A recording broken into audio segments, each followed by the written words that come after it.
the Brown Pundits Browncast. Good evening, everyone, and welcome to another episode of the Brown Pundits Browncast. Today, we have a special episode about the current political crisis in Pakistan. In Pakistan, as everyone knows by now, there is no such thing as a current political crisis because there is sort of a perpetual political crisis. This one has never died down since whatever date you want to pick, whether it's 1947 or 1971, 1988 or 2011. But let's pick a date. So we'll start from like a year ago. I'll try to give a very, very brief outline of where we are. And then we have with us two very special guests. We have Ambassador Kamran Shafi, a former Pakistani ambassador to Cuba, who has been press secretary to Prime Minister Benazir Bhutto and is a very old journalist in Pakistan, very well-known journalist who knows the political scene in Pakistan and can give us some insights into what's going on. And we have with us Dr. Mohammed Taqi. Dr. Taqi is well known to a lot of people as Mazdaki on Twitter, as well as a journalist and columnist who writes regularly for several publications and is a very well respected analyst on Pakistani and Afghan Pakistan affairs. So I'll start by just welcoming the two of them, Ambassador Shafi and Dr. Taqi. Thank you and welcome. Thank you, Omar. Thank you for having us. Thank you so much, Omar, and very good to hear your voice, Taqi. Likewise, sir. So I'll start by saying, for the benefit of our listeners, just setting the scene, Pakistan is not really a normal or conventional democracy. And I think the first thing we need to do, or everyone needs to do, is to stop talking in those terms, because when you're talking in those terms, it becomes misleading. Like I've been asked by more than one person in the last few days, how come someone who is pro democracy is not supporting Imran Khan's march against the army? Because in the typical outsider's view, that's the big picture, right? There is military rule, which is a bad thing, and there are people struggling against the military, which must be a good thing. But that's not exactly how things are in Pakistan right now. And why they are not that way is because, first of all, it is not a conventional democracy. It was not a conventional democracy 10 years ago, and it has really never been a conventional democracy in its life. The military has had a disproportionate role in Pakistani governance, and even when they are not directly ruling, they like to maintain control over certain core areas of the state, and those core areas of the state have expanded as time has gone on. Right, in the early years of the state, the military was directing at the top, but it wouldn't bother with details at all. In the later phases, of course, it wanted a share in everything. By now, they run cornflakes factories, they sell water in Karachi, they transport goods all over the country. They own like three banks and fertilizer companies and whatnot. So it's not a small chunk of the pie that they have sort of control over, even when they are not formally in power. And of course, they keep control of national security and foreign policy, which is where the state has suffered the most in its 75 years of existence. So, in this scenario, whenever there is a civilian government, there is some tension between the civilian government trying to get more space for itself and the army jealously guarding its turf. Somewhere in the 2010s, the army seems to have come up with a new solution to this age-old problem, and this new solution was called Imran Khan, who is a pro-military politician, not just in the sense of somebody being aligned with a particular party, but in an ideological sense, right? He believes in the same Pakistani nationalist mythology which the typical Pakistani army officer believes in, and this has allowed him to project himself as sort of as a Pak nationalist or PMA friendly politician. And the army decided to back him, and they groomed him. They brought him into power in 2018 after pushing out his opponents, making sure that the courts, under the influence of the army, had disqualified Prime Minister Nawaz Sharif, and so on. All these stories are known to most of our listeners. So, in this situation, this was, first of all, a military backed government. Somehow, a year ago, this regime had run into trouble. And finally, the army high command seems to have decided that their project Imran has failed. And the 10-year sort of attempt to create this hybrid institution has actually turned out to be worse than the old problem of having politicians that the army did not trust. So the army, now giving up on its project, wanted to retrench, and at some point seemed to have sort of backed off enough to allow the combined opposition to bring in a vote of no confidence against Imran Khan. Whether the army encouraged the vote of no confidence is up to you, whatever form you want to believe. But I think even just backing off would have been enough. After all, those parties wanted Imran Khan out in any case. So Imran Khan was ousted in a vote of no confidence, which he illegally and unconstitutionally tried to resist in April. The Supreme Court, under a lot of duress, finally sort of managed to get him out. And then, ever since he left, he has created one ruckus after the other on the narrative that he has been ousted by the CIA in some sort of plot with the Pakistani army.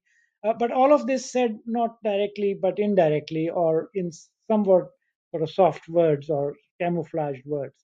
So let's start from there. I'll ask Dr. Taqi to start from there and tell us a little more about how the military lost trust in Imran Khan, and how did Imran Khan then lose power? What narrative did Imran Khan come up with in response to that? So, like you said, Omar, about a year ago, last October, is when the things hit the fan. The trouble was brewing in the hybrid regime paradise for some time over Imran government's handling of the financial affairs and really driving the economy uh, into the ground. And military was not happy for it because they were seen as the ones who installed him, brought him in, engineered his rise to power after elbowing out Nawaz Sharif's PM, Pakistan Muslim League government prior to that, which was a legitimate government doing rather well, if not great at the time, and they had different things going for them, and it was a military judicial coup against Mia Nawaz Sharif, which brought his government eventually down, and then the army effectively stole the 2018 elections on behalf of Imran Khan. So that's kind of the love story, but the problem started with economy being in real trouble. Now, Imran and army had both convinced each other that he's the panacea that the country has been looking for, and putting it, the army's age-old mantra has been that technocrats can fix this country and the economic problems. You know, sort of that Keynesian thought, but really in a warped way. Without having the basics for a great economy, and without letting the fundamental macroeconomic factors at play to work their way, they've always thought that they could fix things from top. So when the economy started getting getting them the flack for mishandling, fingers were pointed first at Imran and then at his handlers. So the trouble started brewing. But eventually, you know, in most of these things, it usually is a small issue or another that triggers this. This time around, it was the appointment of the Director General Inter-Services Intelligence. Imran wanted to retain a general known to be close to him, and vice versa, General Faiz Hamid Chowdhury. Whereas General Qamar Bajwa wanted to trot him out, and you know, in the routine type of things, and trying to maintain the old-fashioned army top-down command structure, where a second power center is not allowed within the army, and that's where the public fallout started. And within months, army, like you said, withdrew its overt support and even the covert operations in support of Imran government, and the opposition parties really wanted their pound of flesh, and they united against Imran's government, which was hanging by a thread. It was essentially a coalition engineered together by the army. And once that support was gone, it was just a matter of time. So the government fell. What Imran was doing in the days leading up to his fall, he was laying the groundwork for the narrative he was going to fall back upon once he's ousted from the office. So he started with the things that sell in Pakistan, anti-American narrative, comparing himself to Dr. Mossadegh of Iran, who was toppled by the CIA, and he has actually mentioned Mossadegh's name several times in his speeches. And then he came up with a made-up story about an American diplomatic message or cipher. Really a cooked-up story, but again, in the Pakistani streets, it did sell. But what he actually did was he also tied the army brass with that American conspiracy theory. He started calling them euphemistic names like ostensibly neutrals, but he called them only animals could be neutral. People who have a thinking mind and believing heart should not be neutral.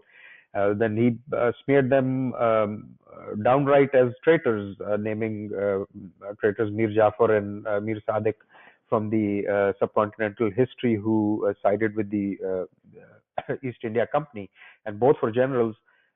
So his narrative was aimed on one side at riling up the street, and then also to stir trouble within the army rank and file, mid-level officers and top brass as well. Now, this was really an uncharted territory.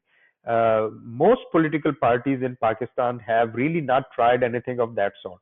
But for army, the chicken had really come home to roost. The poisonous potion that they had been selling all these years, that they wanted a patriotic, according to them, a patriotic, clean politician who subscribed to the Pakistan studies curriculum and, like you said, the military academy curriculum right to the T, and was an honest, upright man. And they had smeared the traditional politicians as crooks and agents of foreign governments and agencies and whatnot. So all this narrative had taken root not just in the sections of society, but much bigger than that within the ranks of army. So now they have this trouble at their hands where certain sections of the brass, at least according to our perception, were siding with Imran, whereas the ones that I call the traditionalists were siding with the army chief. For years, the conventional wisdom in Pakistan has been that army is the chief and chief is the army. He is the chief till the last day, and he exercises total control. And anything of the sort that Imran had said or has said or done up until just yesterday and today would have been dealt with a ferocious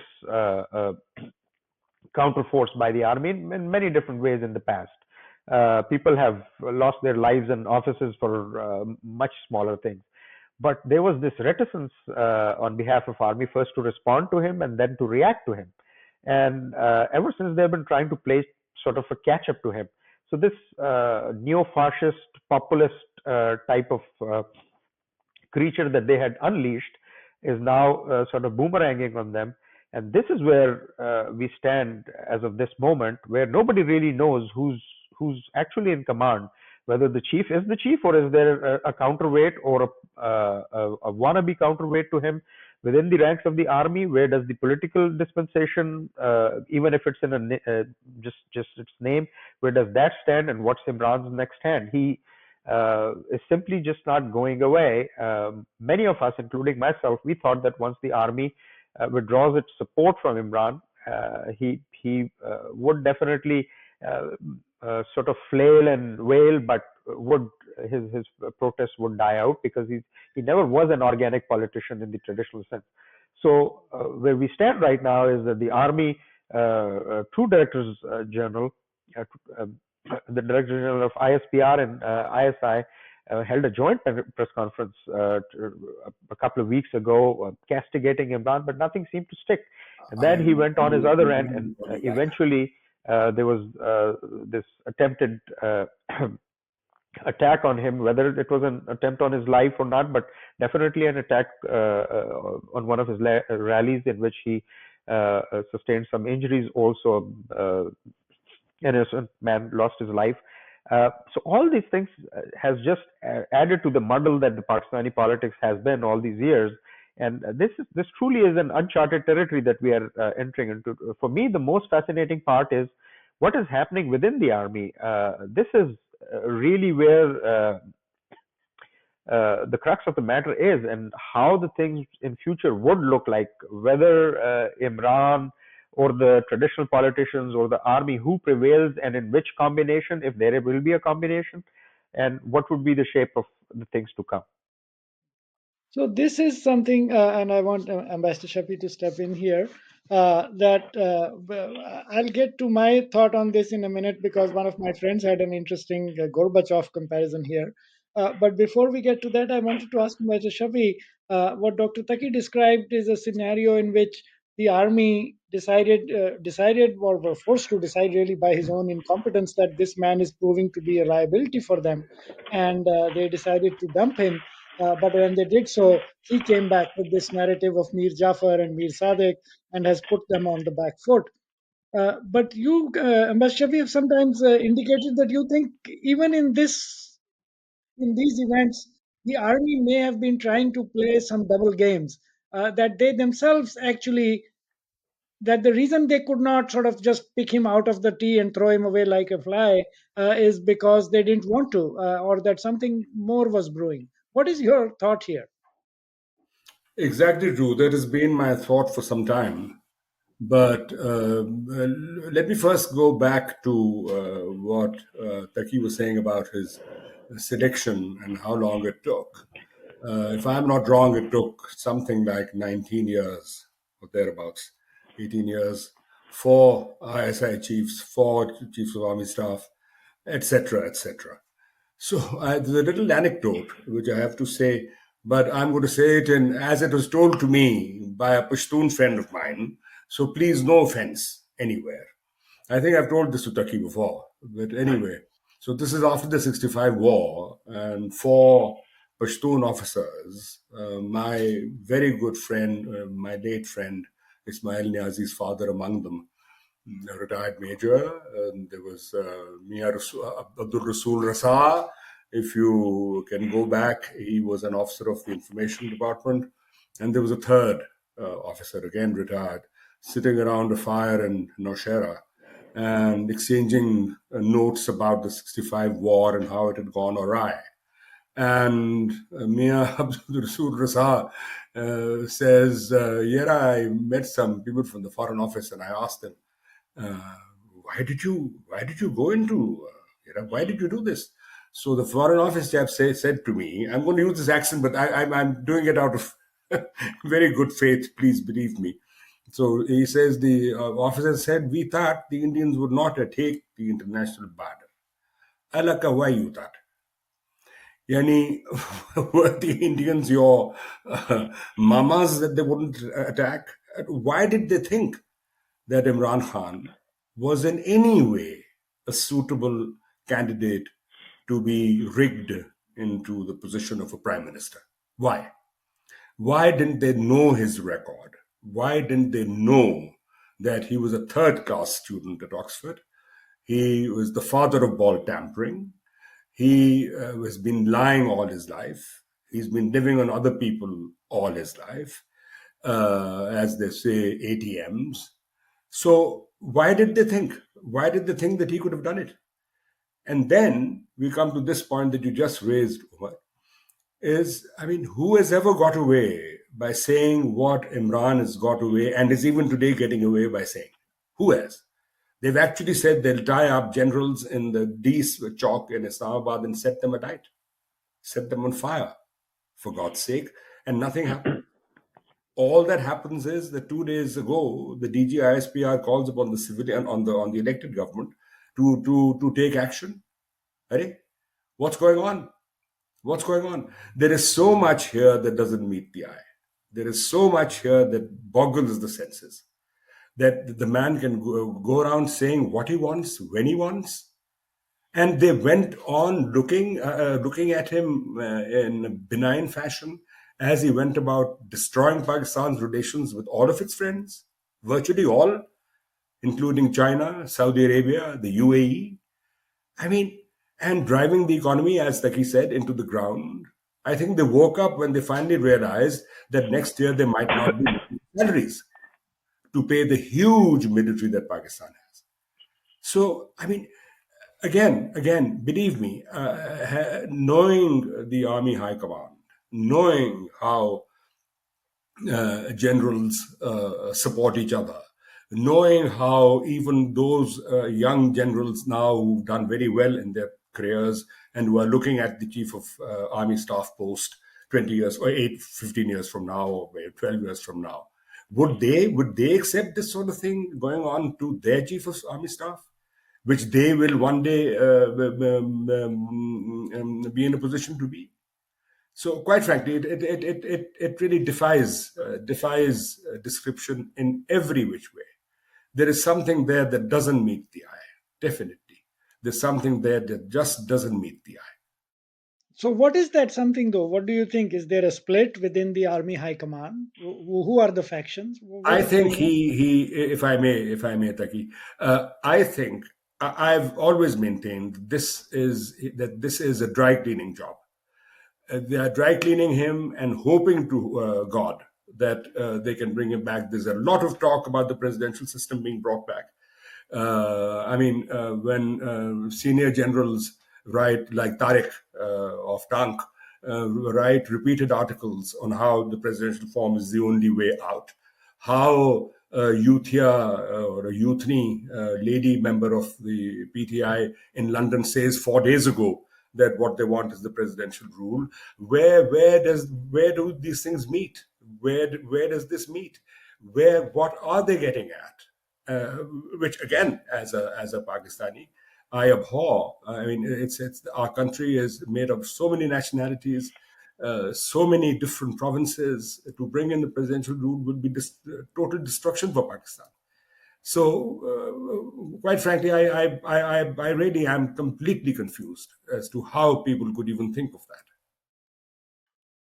Okay, so before we go further about this particular issue of what happened with the army's handling of his ouster, one of my very insightful and wise friends had a theory that maybe we should look at General Bajwa as the Gorbachev of the Pakistan army, as someone who realized that the system is not working, but does not want to give up the system. He thought that he could make the system work better, that okay, the army should pull back, it drop this stupid project Imran, and should stop its old policy of this funding terrorism and this and that, and we have to sort of reorient the whole way Pakistan works.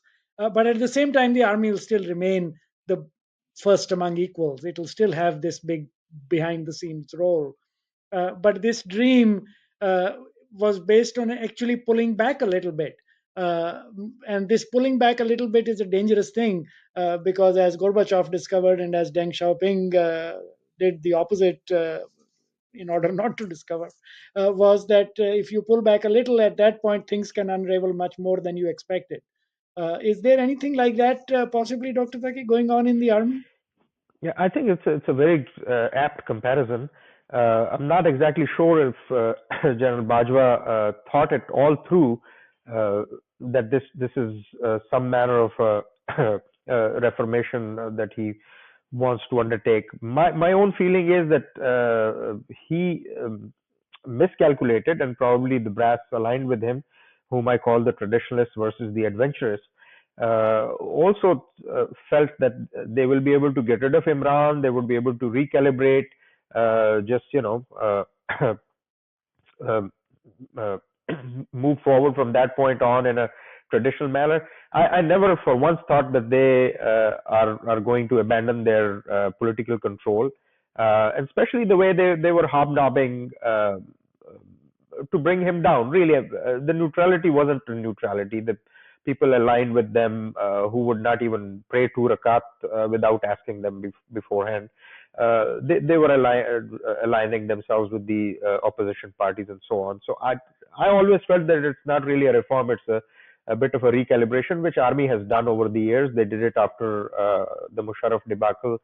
They let a bit of democracy in and let the people uh, let some steam off and so on and so forth. But I think where they miscalculated was how rampant this uh, uh, I don't know. The narrative is probably not a term that justifies what they have created in terms of. It's a This mindset cult. essentially. It's essentially a mindset which is urban middle class, and the officer classes fit right into it. Most of them would be. So the only comparison that I could find historically of something like that was when a clique of junior officers rebelled or planned to rebel against Prime Minister Bhutto and the army command at that time, 1972, I guess it was. Uh, General Ziaul Haq was appointed as the Field Marshal, Court military judge, Marshal. Court martial. yeah, Right. court martial, of the Atak conspiracy case one. Bhutto brought him in, and they presided over, and after that the officers were sentenced. But there was no regret within either those officers or in their support. They actually gained more support within the army. So something of the similar sort seems to be happening now, where but in that situation, it was going after a socialist, leftist type political party whom these ostensibly patriotic people saw as not good for Pakistan, especially after the 1971 debacle. Right. This time around, there is a whole lot, a couple of generations who have been fed this nonsense over the years. First was the Zia generation, the post, and this is post Musharraf generation that we are looking at. And I think that there is a ton of support, and Bajwa was just scared to actually act. He practically froze in his steps. That's what Right. it seems like from outside. I really think that it was not an elaborate ruse, good cop, bad cop, that kind of thing. I mean, the way his name has been dirtied, I mean, no opposition party or opposition leader, secessionist, separatist, anybody has ever done quite something like what the Tariq Oh, Insaf yeah. people done to What him. Imran Khan has done to the army, this is I mean, unprecedented. this is absolutely. Were Imran Khan a Democrat, I think he would have gathered a ton of support from across the board. But the language they have used, the similes and analogies, god awful terms that they have used.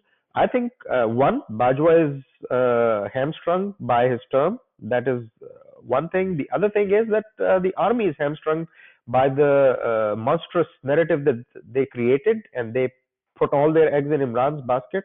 And Imran has been relentless. He's tremendously energetic. He hones in on his message, no matter how awful it is. There really is. There's no counter narrative to it at all. The so-called democratic dispensation, it seems to be just missing in action in this whole situation. Right. They Prime are Minister is completely not to be absent. heard from. His minions are not to be heard from. Mia Nawaz Sharif is outside the country. His daughter is outside the country. So it's quite an interesting scenario, which is Imran versus the section of the brass. I really think that he wouldn't do what he's doing without some serious support from within the ranks, and Right. probably a lot of insight and guidance. Some of these attacks are really laser guided, pinpoint. Somebody's throwing in those little honing devices, the kind of those drones used to use. Right. So Right. something along those lines is happening. Right. No, I agree entirely. I think that there is definitely either there is a clear split within the Army High Command, or the Army High Command is just sort of like frozen like deer in headlights with the fear of what of a colonel's coup, of their own officers' sympathies, and even more so their officers' wives' sympathies for Imran Khan. There is this phenomena right now of middle class Pakistani women supporting Yes. Imran Khan. I keep saying that look, the only two previous attempts where any political party actually tried to cultivate the army uh, in its favor was the failed so-called Rawalpindi conspiracy, in which sections of Communist Party of Pakistan were said to have hobnobbed with the officers in the army, navy, air force. Uh, 1951. That was nipped in the bud, never really materialized. And the only other was the second Atak conspiracy case, 1984, in which Begum Bhutto, God bless her soul, uh, um, she is said to have asked certain officers to rise up 1984 against Zaul Haq. Right. And that was another conspiracy case. You know, some of those people are still alive and around. But those were the only two occasions where an outside political party and incidentally both leftist parties tried to cultivate some support. But this time around, it's it's the exact same mantra that army has been selling for the last 7 decades. That Imran is banking on and really reaping the rewards of. So this is Right. very unusual compared to those little itty bitty. They were not even coup attempts. They were maybe thoughts of a coup. So I think that it's a little bit of both. There is a fractured leadership. There is a lame duck chief. There is all this social media type narrative building that is going on now on the street. His march is not gaining any momentum, so to speak. You know, you um, in Pindi, Raja Bazar, or Lahore, or Kisakhani, Peshawar, if Imran shows up just by himself, this many people would gather around him. So this is not exactly a long march that he has been touting. Ex- So the war is being fought basically on telescreens, small screens, the social media. Yeah, I think I And, agree and that And his support incidentally, is all his soldiers were trained in the army's troll farms. Major General, or now Lieutenant General Asif Ghafoor, and his predecessor Asim Javed Bajwa, and so on and so forth. These are the people who actually provided Imran with the soldiers and the whole armory that he's fighting them with now. So it's kind of fun to watch, I would say. I mean, I take a little bit of a guilty pleasure in watching them go at each other. now known as Youthias. Yes, they all came from the ISPR Academy of Abuse and Discourtesy.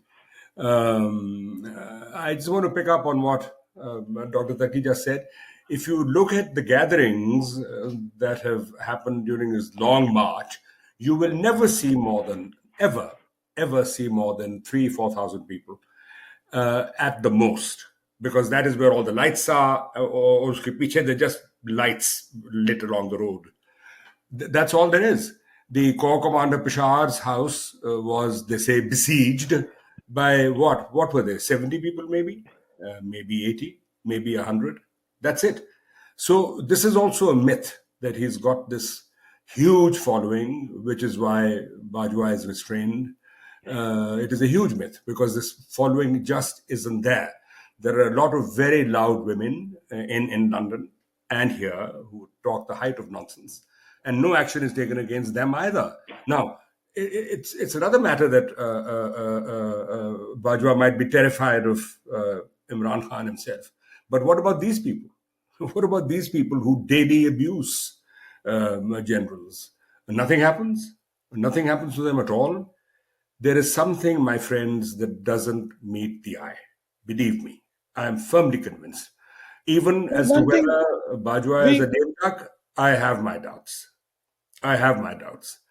I Quite frankly, really put it out I there, just throw it out. I don't think he's going anywhere. I've said that for some time. I don't think he's going anywhere at all. They're all I in it, I think. we will see if I think he's starting to be dined out and all. So I think he is going, General Bajwa. But whether he's going or not, I mean, from 10,000 miles away, we are making our guesses. But the as far as support for Imran Khan, I think he has very, very definite support. He has wide support, but the support is not the same thing as bringing 50,000 people on the road. That's a very different proposition, and Exactly. that's not what he's doing. But that's not even what he needs to do. 10,000 people is enough to jam the roads to Islamabad. It's not. The other side of it is that it is enough people to cause disruption if these are not, if these are people that the police and the army cannot move away. And these are people that are harder to put down because these are the same middle class Pakistanis as the Pakistani army. It's not, can you imagine anything like this happening in Quetta and in the, in wherever the counter insurgencies are going on? Everybody involved would disappear. Their bodies would be found with various new holes drilled into them. Exactly. This is a very different situation. This is Punjab, this is the heartland of Pakistan, this is in the full view of the media. And this is, but most of all, it's their own people, it's their own families, it's the same women and children who support Imran Khan and at home, who are out there now and facing their own cousins and husbands in the security forces. So I think there is a real issue of how to stop them. That is maybe not very simple either. Although I do think that they can't go too far, and I do think that this. I cannot wrap my head around the notion that these people are actually going to overthrow a system that crushed Bhutto and crushed Nawaz Sharif. These Exactly well said. Exactly well it's said. Yes. this is a very low quality of revolutionaries. I really encourage people to every day join the PTI space in the morning on Twitter and see, their leaders and their followers and what they are saying. And really, this is a narrative. It sells within a certain Pakistani class. It sells very well. To each other, they're going on and on. But for any outsider, it's a laughable proposition. What are these people on about? And what is this hakiki azadi jiski ladai ho rahi hai? These are And how are they going to bring it? What form will it take? Their leader's whole vision of azadi is that the army throws out his opponents and makes him prime minister again. That's the limit of his vision. But what happens beyond that? Omar, I really think that army is not scared of the street as such. They're scared of their own ranks. Honestly, from a political perspective, if a party like National Army Party, which had a huge support in two provinces, had a star-studded leadership array, could be banned, disbanded, and eventually wilt on the vine.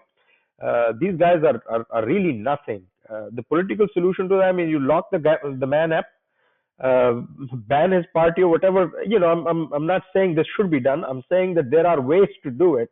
But I think uh, this tacit support that he gets from the sections of army, which leads to mollycoddling by the incumbent brass, actually hamstring a political government which is still trying to find its feet. There are people within the government's rank who actually want to do stuff like that, lock him up and throw away the key.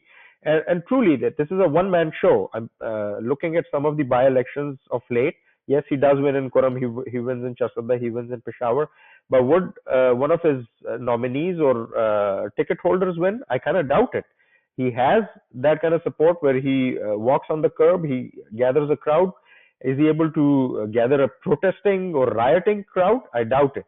I also think that once uh, he's out of the picture, this message cannot go on for too long. Like you said, the motley bunch that he has around him, half of them will bolt at the first chance, and the other half would not know what to say.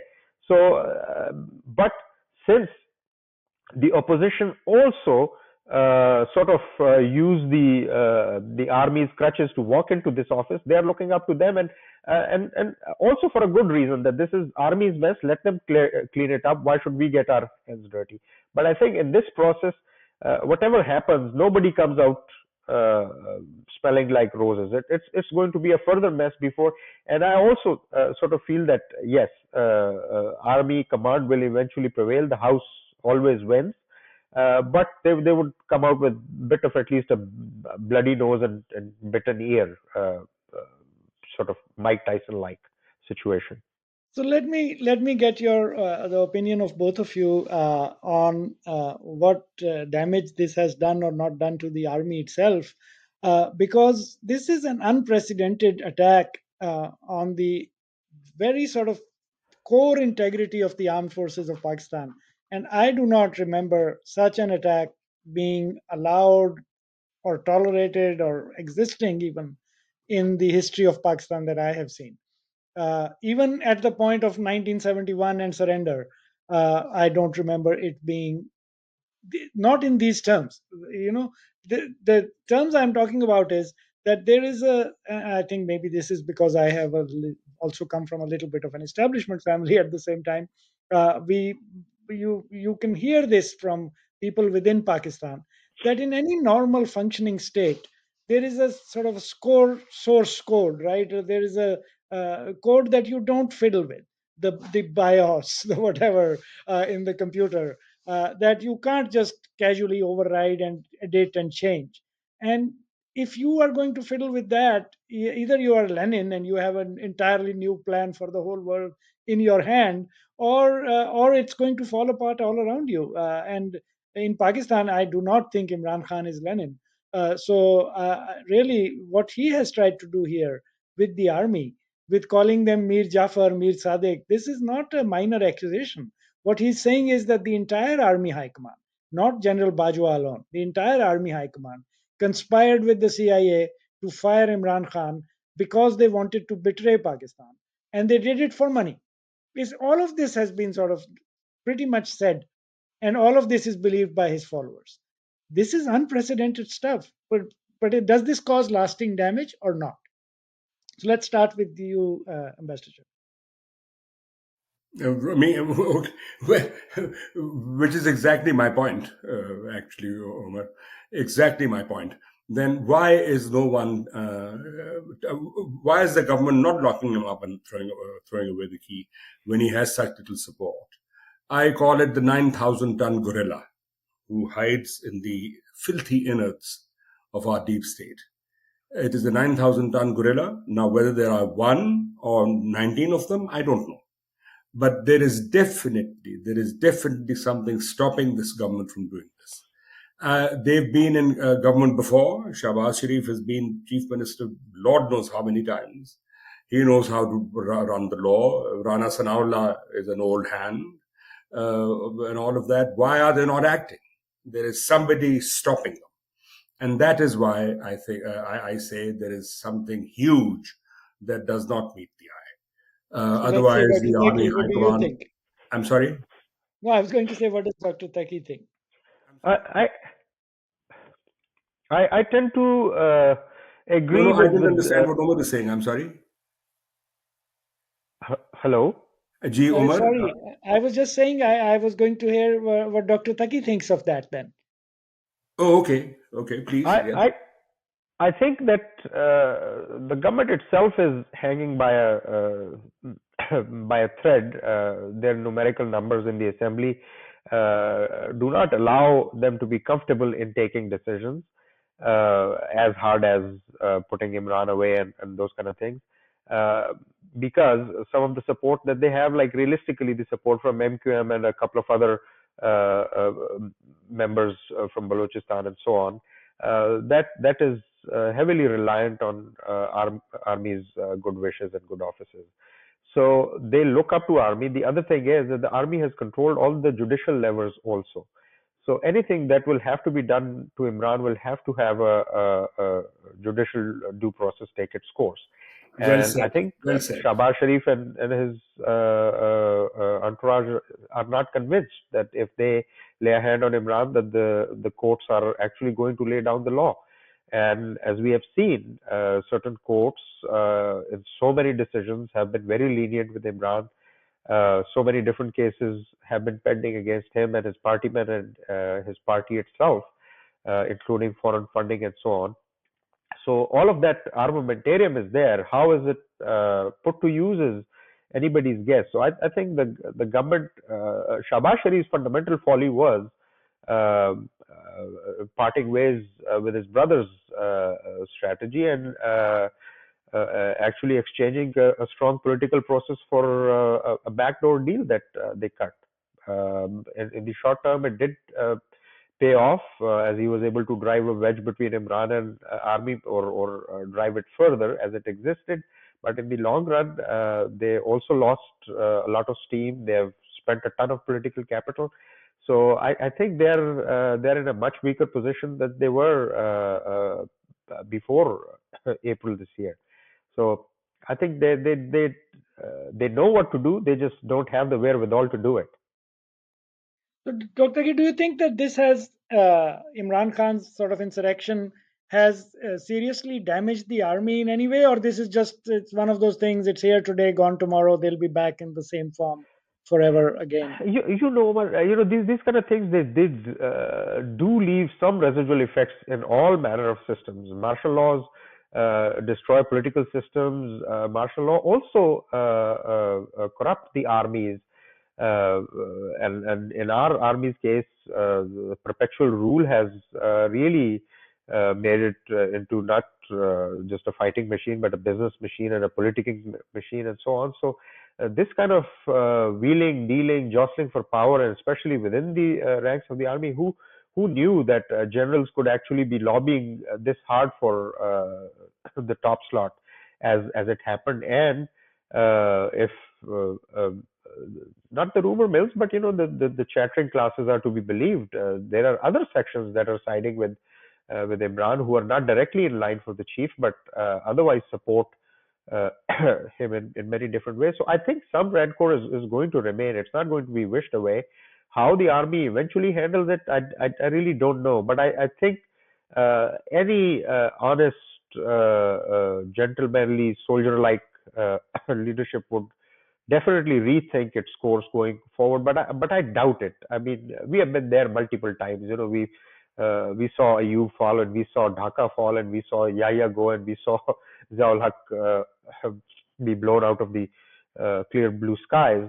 But they never change the course. This is their reason to exist, and I think they're going to stick with it, no matter what kind of infighting they have at their hands. I think eventually the traditionalists will prevail. A coup d'etat is not a viable option within the army or within the country itself. That is probably not going to happen. Some kind of intervention may happen. They can bring Shahbaz's government down, give Imran a free hand in the polls, so on and so forth. Those things can happen. But overt fighting, I have my doubts about it. I kind of want to say that that press conference that the two generals, the director generals, they held, were there an actual coup in the process? The coup makers will be holding that press conference. That conference did not happen out of thin air. That must have been in the process for a few days. That was probably on the cards, and not just 2 or 3 generals knew about it. Probably a bunch of people knew about it. So if there was going to be any coup maker, that would have been the time to do something like that. So I think that ship has sailed. How army deals with the internal dissent, that remains to be seen. But the short answer is yes, there will be some distress remaining within the army for a while. And in the not just distress, but there are factions within the army. And as you very nicely put it, this is the best way to say would be the traditionalist and the adventurist. Some people would be, Indian friends of mine would be up in arms with the thought that the traditionalists are not adventurous because they have done plenty of adventures too. But anyway, compared to the adventurous, they are angels. There is definitely a section within the Pakistani army that when people imagine kind of jihadi generals, that such a thing exists. Not in the way of like ISIS or anything, but just people who have a very aggressive vision of how they are going to pursue policy in the future against India, against the other neighbors, and whose in any case whose instinct is to go for the good old techniques of blowing something up or sending some people across to blow something. I mean, you mentioned jihadi in general, and people who have been professional soldiers to the to the boot. Even they attempted weird things in Pakistan Army. Major General Tajammul Hussain Malik's case, who eventually was tried for coup d'etat along with his son, also put in attack. I think he was. Yes. So we have had all manner of interesting situations within the army, but the overall inertia of the outfit has been such that that the chief, along with his corps commanders and formation commanders, has always prevailed. But these are uncharted waters. Things do happen. I'm hearing from people. The common people who are Yes, common people who are essentially soldiers without a uniform and have been singing Pakistan Army's praises all their lives have suddenly turned against them, not for any good reason, not for any democratic reason, for a purely fascist populist type of reason. But yes, this is what happens. People underestimate indoctrination, but it does work at least for a period of time before uh, before people realize what kind of damage is done. There's an old saying in Pashto. They say that the lies have ruined the lies would ruin the village before the truth actually arrives on the scene. So we will see a lot of damage before the truth actually prevails, both within and outside army. If the brass and the political leadership does not get their act together, and honestly, I think that the political leadership has to be blamed for this. You cannot let this circus go on forever without having your own pitch to make in this. Leaving Right. this just to the two to duke them out, no wonder even a goofball like Joe Biden is making comments about dukes on the loose and so on. Right. No, it is a very dangerous situation, and the army has allowed it to reach this point. The political class is responsible. Everybody is responsible, but then, of course, the fire starter is Imran Khan himself, who has brought in narratives that I don't think they will be able to keep I, in good control forever. Omar, I would beg to differ, and I'm differing with many of my friends on this, that the original sin was committed by the army. Imran Khan was nothing without the army. No, He I agree. I agree. tried his luck at politics, so on and so on. In 2010, I wrote an article in which I said he's the 12th man. He could be Right. given a test cap. In 2011 October, I had revised myself and said, yes, he has been given a test cap. So they are the ones, the coaches and the selectors, they are the people who committed the original sin, and they should take the blame for that. Right. No, no, I agree with that entirely. It's not. Can I'm I say just something, thinking about please? Firestarter in the current events, where he has really sort of run with that narrative, and is not stopping, and is not stopping at points where it's hard to see how sort of trust will be restored in those institutions, and how a state without those trust in those institutions will look in the future, because Pakistan has been gradually shedding sort of its maybe innocence, you could say, that maybe to a person in Balochistan, it's no surprise to see that the Pakistan army is not just oppressive but also quite very, very stupid. But the people in Punjab believed in that army and sang its songs and whatever, and were ready to fight and die for it. This is a Well, new situation. fortunately for us, the Iron Lady from Punjab, the late and much lamented Asma Jahangir, coined the best term, dangerous duffers, for the Pakistan Army Yes, generals. it is. So It's an incredible nobody thing could that have they have defined it created. better. Nobody Can could have put I it put in better. a word? Yes, please, Dr. Thank you. Thank you. They will have learned no lessons. An army that did not learn from East Pakistan, that did not learn from Siachen, which they found out about through a Japanese mountaineering magazine, which did not learn from Kargil, will not learn from Imran. Imran, the failed, obviously, the True had that. to be failed experiment. They will never learn. The only way out for the country, if the country is to go anywhere forward, is for Bajwa and company to apologize openly, to apologize and say they will never, ever take part in politics again. And the person they need to apologize to most of all is Mian Nawaz Sharif, who they unfairly, as Taqi said, with the help of the judiciary, turfed out of office, disgraced, and then sent into exile.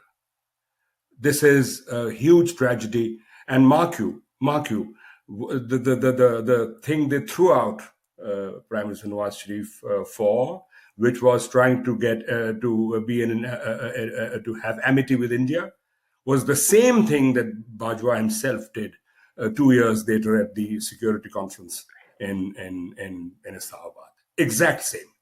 So why shouldn't he apologize? Why shouldn't the High Command apologize to the people of Pakistan whose representative was Nawaz Sharif or other elected leaders. This must happen, otherwise we are done for. Hello? Right. Unfortunately, I think that you are both correct in the assessment that they will Hello? not really learn their lesson. They need to, but they probably will not. Still, we hope for the sake of Pakistan that somebody learns their lesson. Because if they don't, I mean, this is inevitable, right? Everybody has been telling them this for 50 years. If you have the army in politics, politics will be in the army. It's the most powerful position in the country. Uh, Ruling is what everything is about. People kill sons and daughters over it. What is, the pretty core of the army in front of that? And yet the army took the risk of getting into this dirty field and staying in it for 75 years and thinking it would never sort of touch them. That is not going to happen, and it has happened, of course, in spectacular fashion by now, where generals are openly competing. All of them are probably have agents and touts around town, passing around things and making connections and saying things and passing messages. It's a dirty, dirty world, and it's going to be. Unfortunately, I think it is going to get worse. That's very well said. That's very well said, Omar. Have we Anyway, on lost this, Taqi? What happened? Has he gone we away? seem to have lost Dr. Taqi for some reason. I don't know if something happened to his phone. Luckily, we got most of his views. So I think it's also almost an hour. So we will end here. But we will end with asking what is the way forward? You already gave us what the optimistic or idealistic scenario is, which is that there should be a new social contract. There should be an agreement between political parties to keep the army out of the way and to work with each other in the political system and not look towards the army to help them out at every turn, and at the same time from getting guarantees from the army to move away from the system, none of which is likely to happen. I don't anticipate this, but this would be the ideal solution. Exactly. The Well said. less ideal solution that may actually end up happening is that somehow you know uh, by hook or by crook, the establishment, even in its rickety and very, very rusty state, will still, this is the British Raj after all. It was built to last, as they said. It's going to manage to control things eventually. They will put Imran in his place also, one way or the other, either by making him their puppet again or by just shutting him up forever. Whatever they want to do, in the end, the house will win, but it will be an ugly looking house, and unfortunately will not be a great thing for the people of Pakistan. Well said. Thank you, Doctor. Thank you, Thank you. Ambassador Shafi, and my thanks to uh, Dr. Taqi, who I think lost connection at the Yeah. end. But we'll talk again once this. Let's do this more often. Things are Let's really do this more. speeding up. Yeah. Right. Thank you Thank very you, much. sir. God Thank you. bless.